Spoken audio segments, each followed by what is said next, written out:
How should you interpret a work of art? How could so many people have such varying interpretations of the same work of art? I think this is really rather simple. We often say, from my point of view. What we're getting at with this statement is that we are standing in a particular place, looking in a particular manner. This idea has been popularized by the term worldview. I have a few qualms with that term, but at its core, it gets at a truth about our perceptions of art. Each one of us has principles, philosophies, or experiences that color the way we receive an artwork. Not only do different people have different views or angles of view of an artwork, but your own view will change over time. Often as we age and our culture ages, different values become more prominent than they were before.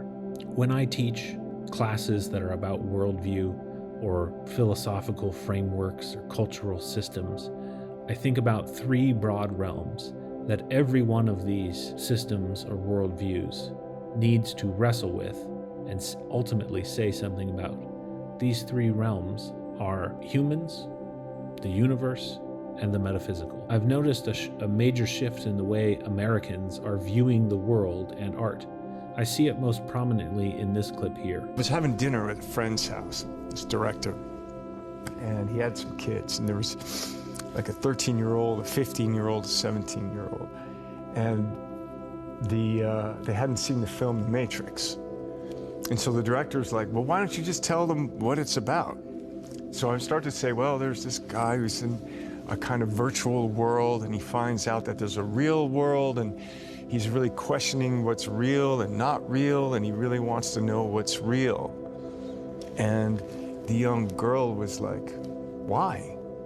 And I was like, what do you mean? She was like, who cares if it's real? And I was like, what, you don't care if it's real? And she was like, no. Isn't that wild? It's awesome. There's something monumental in the shift between the original Matrix and this interview, a shift over 22 years. But I don't think The Matrix is the best demonstration of this. Rather, a more subtle film will help us to understand what is going on. You see, I believe that art can help us do many things. Like the majority of universal human activities, art does not serve just one purpose.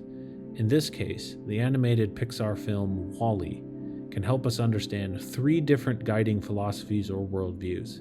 It's going to help us test those worldviews to see which one do you think is more compelling. And ultimately, the way you respond to WALL-E will challenge your own worldview. So what is WALL-E? WALL-E is the story of a trash compacting, cleaning robot left on Earth to clean up after humans have littered all over the entire planet. One day, a probe robot named Eve shows up, and WALL-E is smitten. In the course of their love story, they find a plant and traverse the galaxy to the Acclaim, a spaceship where humanity has spent the last 700 years on an immersive cruise liner.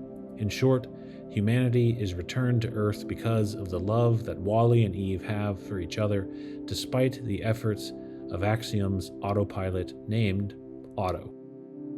Some folks adhere to a worldview that puts the universe first. This is most commonly seen in titles like environmentalism or the Green New Deal. This worldview purports that nature is the most valuable aspect of our existence and therefore should be served properly. So how should a universe-first viewer interpret WALL-E?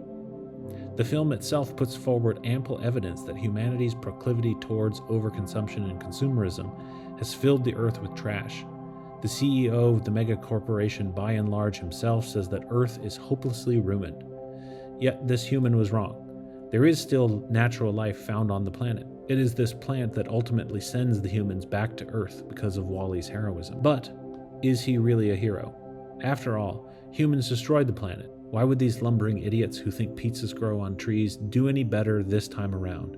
The end credits shows an Edenic explosion of life as the humans clean up their mess and grow plants. But surely a good environmentalist knows that this is not what would happen. Rather, this is trite propaganda on behalf of human-centric do-gooders. WALL-E isn't a hero.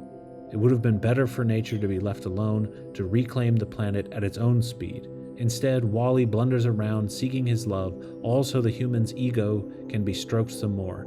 They plant the only plant left on the planet, right outside of their spaceship, where we've seen before that dust storms will come through at any moment, rather than keeping it in a safe shelter where it was originally. WALL-E dams the environment to further human pillaging.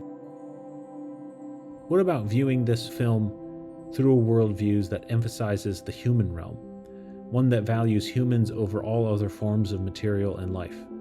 This can be best seen in the transhumanist framework. In its most extreme, it would say that humans should transcend the limitations of their environment and seek to become eternal beings with the power to transform the entire universe.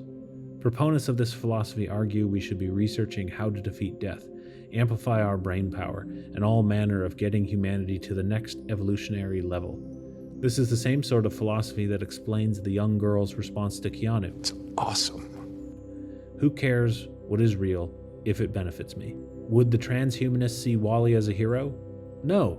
This movie is Luddite propaganda of the worst sort. At its core, Acclaim is a self-sustaining paradise where humans can have whatever pleasure they want when they want it.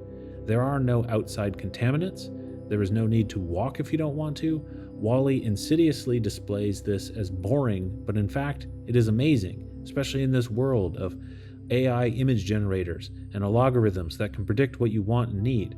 Can you imagine the sort of environment where you could sit in a chair and receive pleasure constantly, one after the other, with no end in a sustainable manner, and we can save the environment while doing so?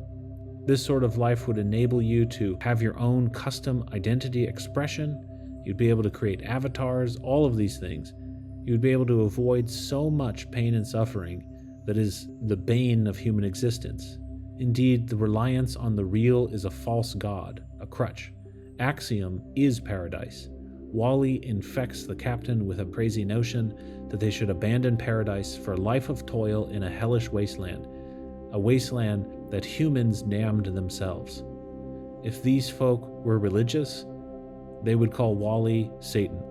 He is the one that causes humans to fall from their heavenly paradise back to the desolate wasteland of Earth. What happens if you look at WALL-E through a worldview that emphasizes the metaphysical? Most religions do this. Most religions are about the metaphysical as the most important aspect of our existence. Seeing as the creator of this film is a Christian, how would a Christian interpret this film? There is some innate manner in which humans should foster the flourishing of nature.